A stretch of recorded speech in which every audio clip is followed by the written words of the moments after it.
ආදරණීය ජනතාවනි, මම මේ මොහොතේ රැඳී සිටින්නේ උන්නස්ගිරිය සිට මීමුරේ දක්වා යන මාර්ගයේ යාපක් නම් වූ ගම්මානයේ සිට. ඔයාලට ඉදිරියට පේන නායාම කොටසේ ඛේදවාචකය දෙදෙනෙකුට මරු කැඳවමින් ඇති වූ නායාමයි මේ දකින්නේ. ඒත් එක්කම මේ ගම ඊට අවදානම් තත්වයක් කියා තත්වයකට පත් වී තිබෙන නිසා මේ ගම්මානයේ සියලුම ජනතාව මෙයින් පිටව ගොස් අවසන්. ඔයාලට පේනවා ඇති මේ ලයින් කාමරයක්, තවත් ලයින් කාමරයක්. අපි ඉදිරියට ගිහලා බලමු.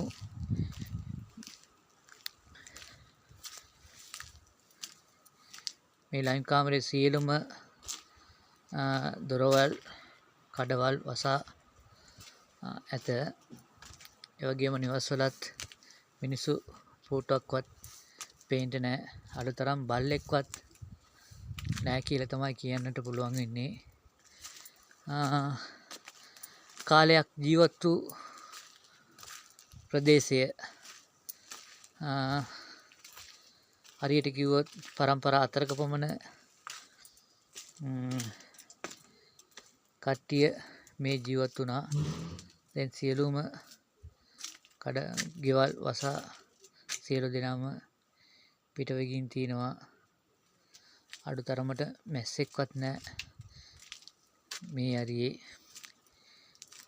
ඉතාමත් දුක්බර දසුනක් මේක.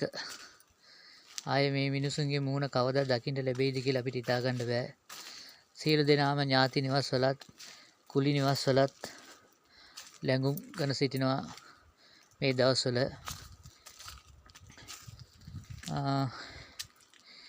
ඉදිරි වැස්සේදී කුමක් සිදුවීද කියලා හිතා ගන්න අමාරුයි. අධිසංවේදී තත්වයක්. ස්තුතියි.